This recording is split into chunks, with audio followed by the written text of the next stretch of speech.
So what has been happening here is the Forestry Commission have come and tidied up all of the damaged trees, and they've piled them up very neatly with their nice clean sawn ends, and you can see the big gaps where there should be trees and there isn't. There we go. So they have tidied them up, and this is purely just to make sure that the fire breaks are clear and that the rest of the trees do not topple.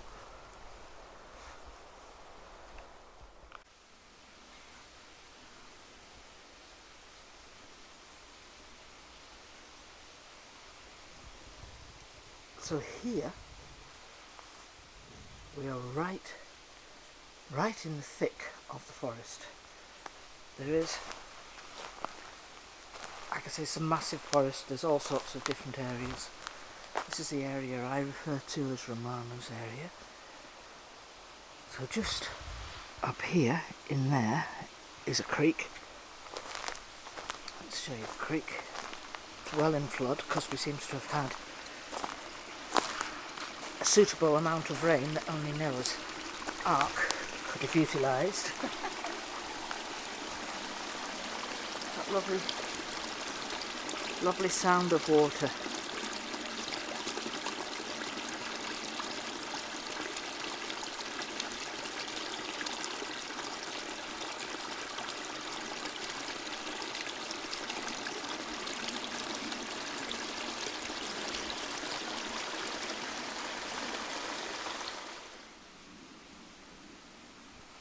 I'm just showing you this new temporary locale, and it is going to be temporary because the people are making and creating a new area of signals for themselves.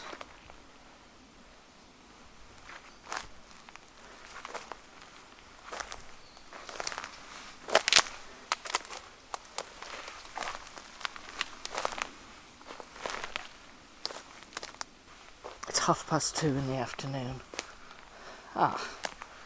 So look at this.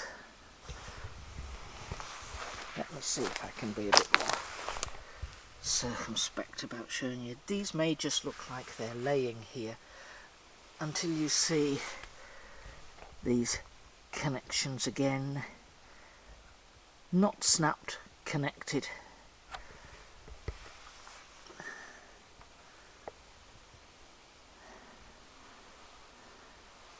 So everything is going off at different angles.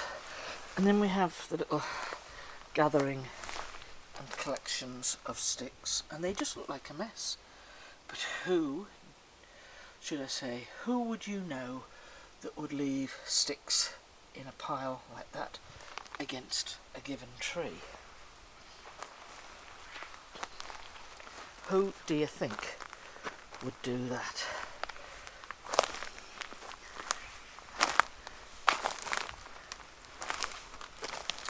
And there is some order. There is some order to this. Nature has geometry, we know that, but not like this. Not in this style. Nature doesn't usually create this.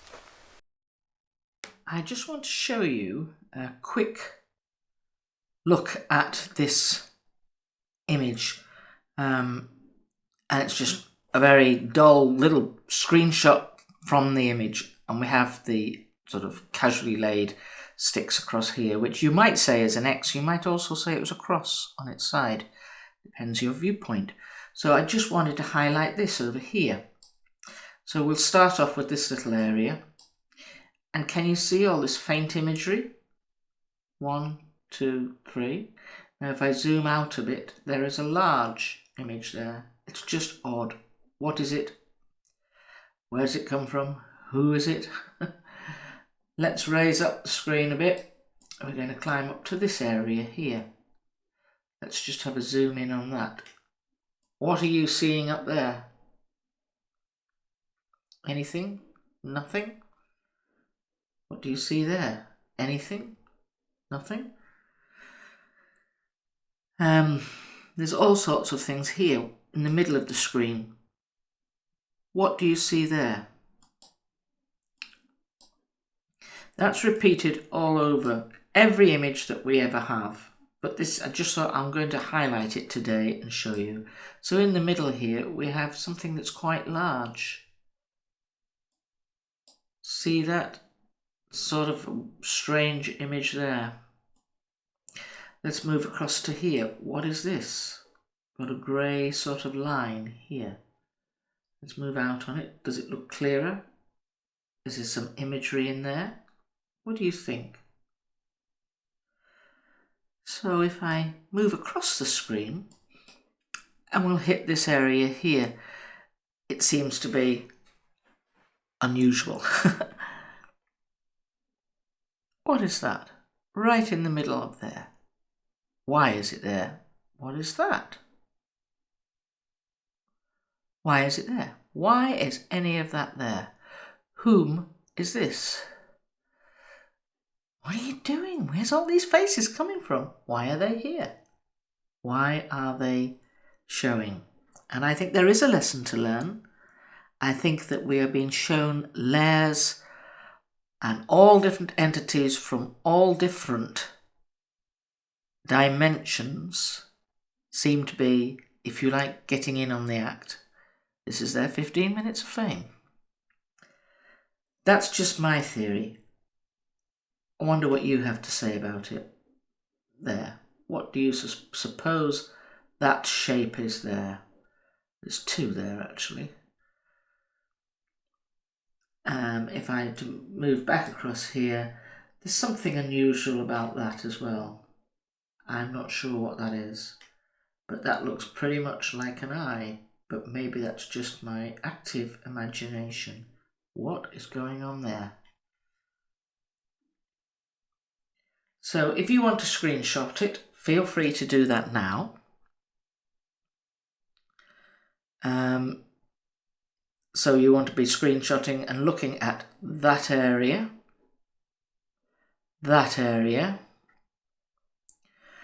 and then over here to the left, this area. But if you spent time looking at that image after you'd screenshot it, I think you'd find plenty of interest in just one pretty dull photograph, and it's surprising what you see. Thank you.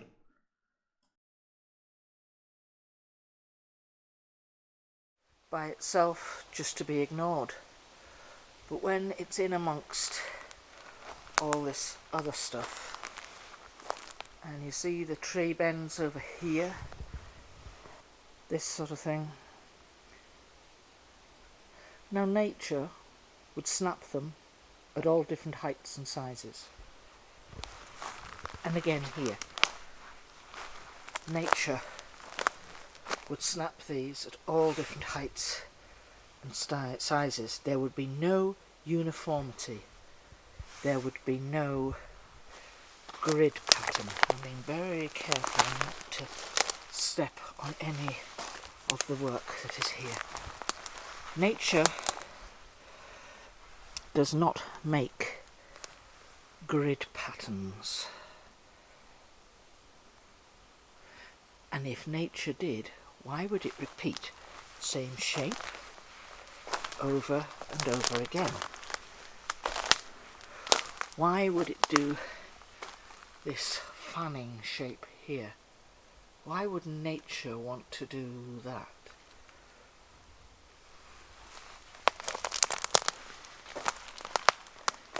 Our experience tells us that nature is random, very random.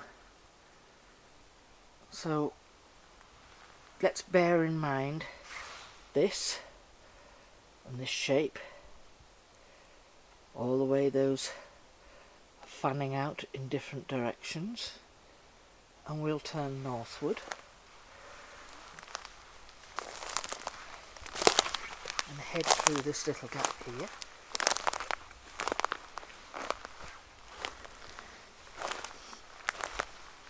And we'll ask the same question again.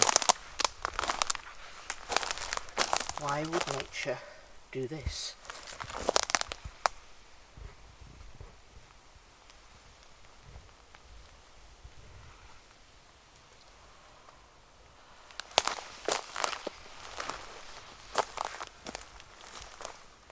See what I mean?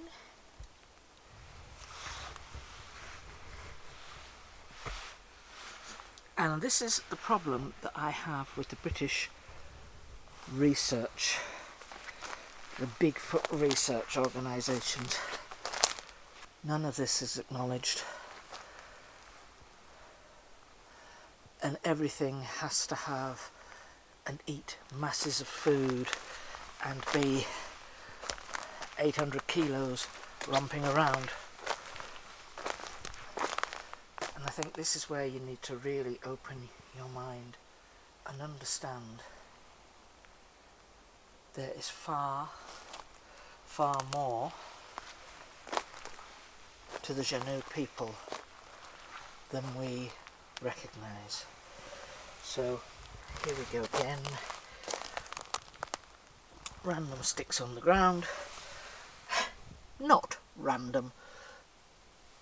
They don't grow there, they've been stuck in the ground. Do you think that shape is random? What do you think? What do you guys think? Do you see this in your forests? Do you think that this, and we see it everywhere, is random? Do you think that is just nature? You may well do. So why is it all in that little one area there and not elsewhere?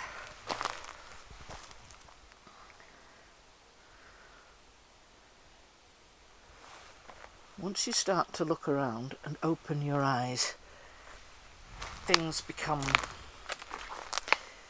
You start to realise there is uniformity in what we see. So each one of these poles, this one here, that's got to be about 20 feet. This one here, about 18 feet.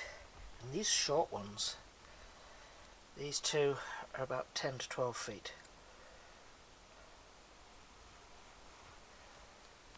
Do you think that they've all fallen that way? Can't possibly have fallen, because these two, this one here and this one here, don't belong.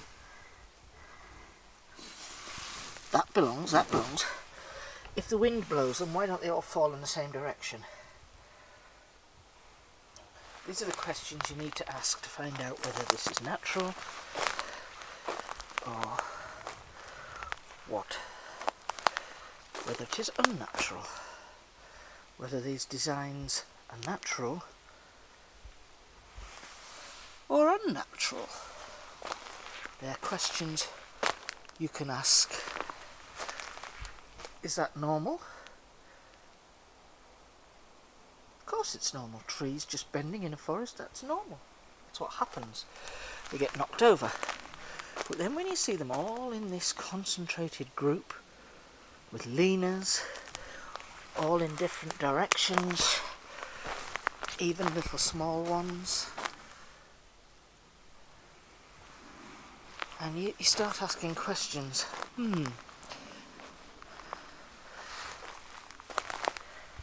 Let's check out this shape first of all. Almost like a Masonic shape, isn't it? Very similar. Upturned dividers. Okay. We're going to turn right and we're going to come about to 8 paces this way. Oh, look. Similar shape. Upturned dividers. How random is that? And then this grid pattern.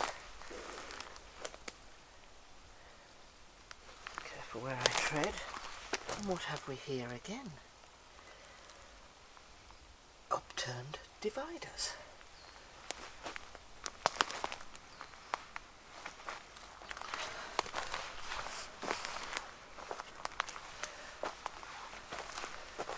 Just pointing it out, folks. Just pointing it out for you. What is that? Clearly in the middle there, we've got this star shape, which we've seen before. It's like a massive star. Almost like a square there as well. So those of you who do Bigfoot research of any kind at all, you will have spotted all of these kind of things. Have you attributed them?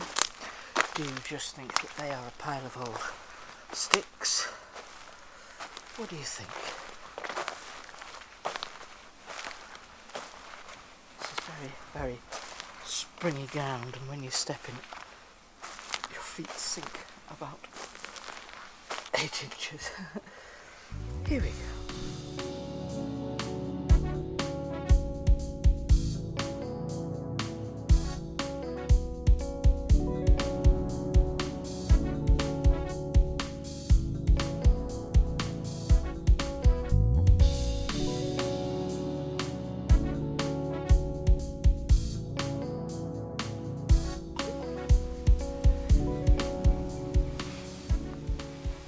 So I just let the end, or the ends, catch.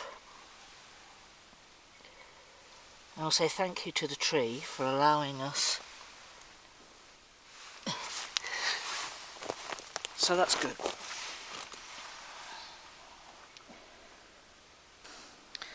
Happy New Year, everybody, and welcome to our new temporary area in Moonmoth. Time's marching on. It's about 2:30, 2:45. We're going to lose the light in less than an hour's time. However, there is a deer somewhere in the forest behind us. It came through, had a peek, and I went to look at it and it darted off. But like deer, as you know, deer will just hide behind bushes and things, and then they watch you. See what you're up to. So it may photobomb us at some point. I'm going to wish you all a Happy New Year, and I have asked the family some questions. So first of all, I am going to ask who is accompanying me here today.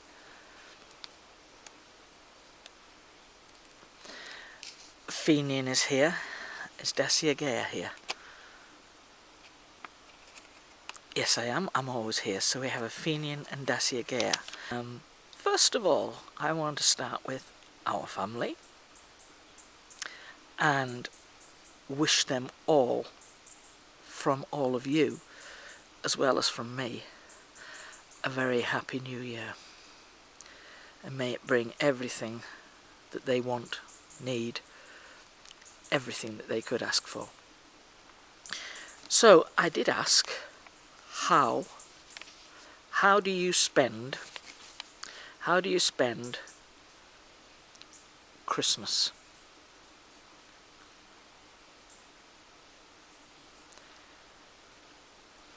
And Athenian is going to answer this, and she is saying, with God. With God. That's how they spend Christmas.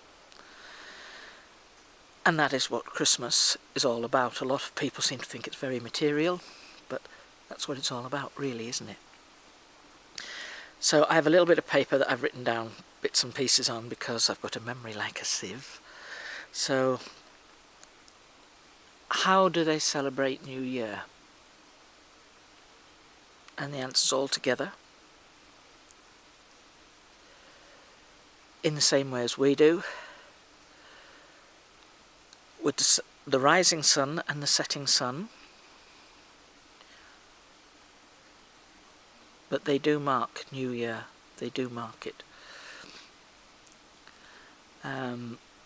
So my next question was, has all of the upheaval with the forest being trashed, how has that seriously affected them? In what way?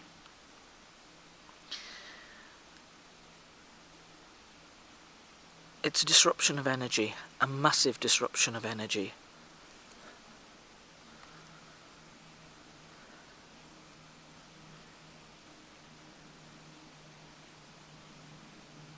We have to re-establish our core as in centres, C-O-R-E,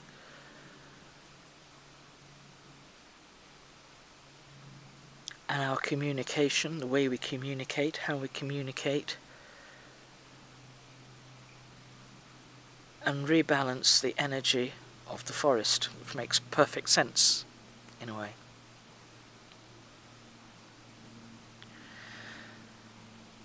So, have they got an area that they can use in its place? Saying straight backward, this will do for now. This area here. So, are they in the process of rebuilding that area and repurposing trees?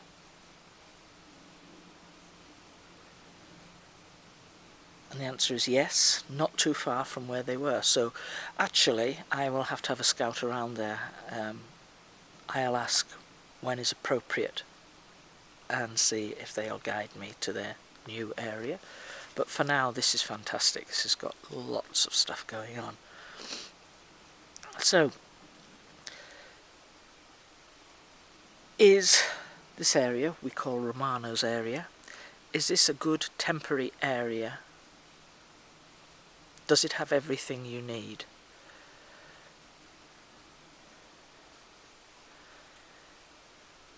It's a large, undisturbed area.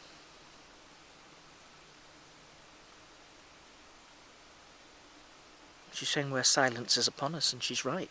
All you can hear is a stream, squirrels, and a lonely, nosy deer, a few birds, and way in the distance some gunshot from one of the big country estates.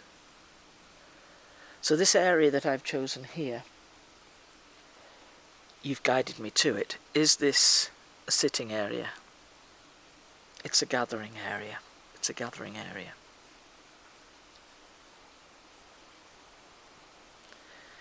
We can meet, communicate. Right, so she's also saying we also meet and communicate with animals in this area. Is that why they came? Is that why the deer came for a nose and the squirrel? Quite possibly. There we go.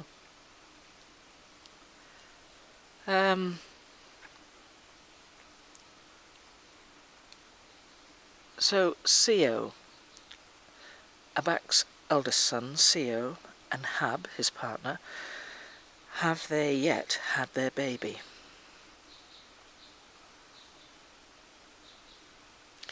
Not yet. But Mercury is with them.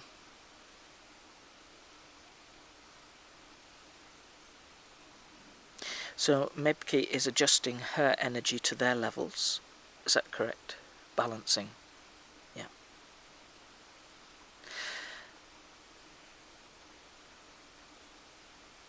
We are expecting a new arrival very soon. Yvette, Ibadkab's eldest son Kabim, and Bada, his mate Bada, have they yet had their baby? This is a little way off yet. This will not arrive till early summer. There we go. So things are still on the move. There has been a lot of disruption. It was very difficult to close the portals. Now she's saying, as you call them, gaps in the curtain. So did other beings pass through? So she's saying, yes, they do, but they have no purpose here. So it is difficult for them to maintain who they or what they are.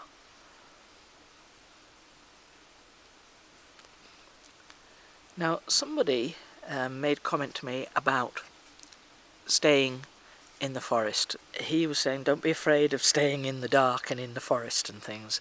So I'm just going to clarify that. First of all, I don't intend to be sleeping out in the forest by myself. Ever. Scaredy pants. Yeah, you bet. So, given a little experience that I have told regular listeners about, with this church further up the road, and things that attach themselves, energies, bad energies that attach themselves to you, use you as a host, I asked, are there good and bad things within this forest? Any forest? And the answer is yes, of course they are. When we are present, they cannot remain. She's saying they cannot remain. But when we are not present, we can't always be here 24 hours a day. And I think she's referring to our day. They have a different time scale. But things try and slip under the radar. So you're wise. What she's saying is you're wise to be wary. Those of us who are sensitive to energies, good, bad, vibrational energies, will feel them straight away. You'll know of a presence straight away. And for those of you who have not got that yet, who have not got the mind speak ability yet, for some of you, this is Athenian's words, for some of you, oh right, I beg your pardon, Dacia Gaia, my dear, Dacia Gaia, this is Dacia Gaia's words, beg your pardon. For some of you, that will come. You will acquire that if you wish it. You will acquire that.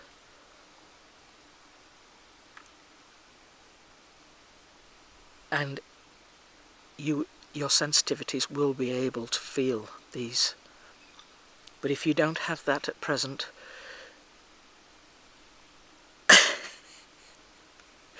you could walk amongst all sorts of dark presences and be unaware of it.